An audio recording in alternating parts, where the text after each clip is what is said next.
All right, we're going to talk about the problem every organization has and the solution that we've come up with to deal with that problem. So here's the problem.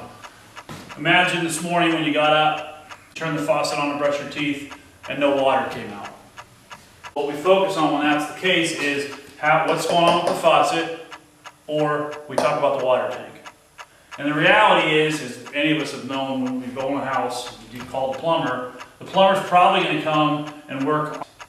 Right? The problem is the pipes, not the faucet, which you can see, or the water tank, which is out in the backyard.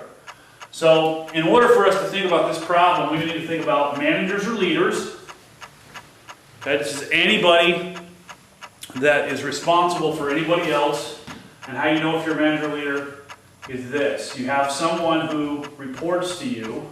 I'll call them the reportee. All right, and I don't care what kind of situation you find yourself in, church, nonprofit, business, school. How do you know if you're in this sort of a relationship? Well, think about this. If anything bad happens in that reportee's life, customer's not happy, whatever, service isn't delivered, something's not paid, does it eventually get to you? If it gets bad enough and it gets to you, then you're a manager or leader. Whether you want to admit that or not, whether you want to talk about horizontal structure and all that, doesn't matter. Okay? So we're going to talk almost exclusively about managers and leaders and their reportees. Here's the problem in every organization that I've ever been a part of is this manager leader says, I don't have enough time. And the reportee says, I don't have enough time. Right? And the problem is a problem of pipes. It's a really small, think half an inch gauge pipe between these two. And what we almost always do is if this reportee is good at what he or she does, we leave them alone. They don't get much attention or help from us. If they're really good at what they do, they eventually go somewhere else. They don't get much attention or help from us. If they're really good at what they do, they eventually go somewhere else and do something else. If they're not very good at what they do, right, and there's fires to put out, then we pay enough attention as a manager leader to help them get through whatever it is they're getting through, and then we go back to all the other stuff we got to do. Right? So we talk about time a lot, but here's what we want to really think about. The problem is that we don't develop. We use people most of the time. Right? Most of the time we're not developing people, we're using them and we use them up. And when we use them up, they leave either for a better job or a different situation. And most of us, in most of our situations, we have really good people that we want to keep. How do we do that? Well, we do that with the 3Q solution.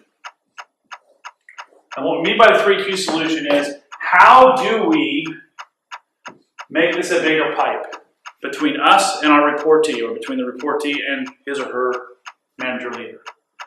And there's two things we've got to pay attention to when we think about the pipe. Time is how we measure attention. Okay, so it's not really about time as much as it's about attention. And I'm going to give you two different quotes to think about in terms of attention. The first is that attention is the currency of leadership. Ron Heifetz's famous book. Attention is the currency of leadership. So as a manager leader, how am I managing or leading that reportee? By my attention. Okay? The second quote that's just as equally important or more important is that attention is the rarest and purest form of generosity. Simone Weil. Okay? Attention is the rarest and purest form of generosity. So what we have to think about when we think about this pipe is what flows through this pipe. Okay? And what flows through this pipe is attention.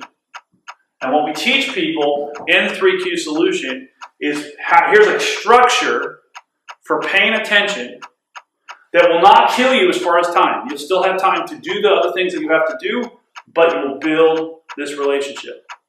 So not only is there attention going one way, but attention is also going the other way.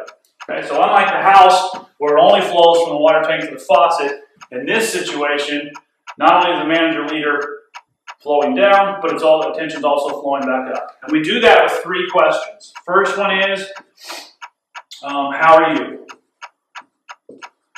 Literally asking the person, how are you doing?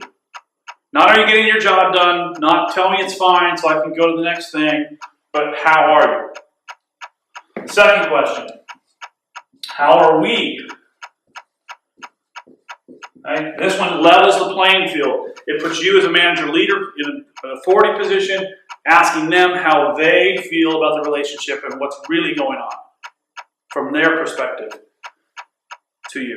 And then lastly, how can I help? Okay, what is it that the reportee needs from or can get help with from the manager leader? This whole meeting never lasts longer than 30 minutes, and it happens once a week. And what we've seen in a number of different situations is, by the time you have your 3rd meeting, this relationship is much stronger than it ever was before. And the organizational relationships define the organization. Not the structure, not the water tank, not the faucet, the pipes.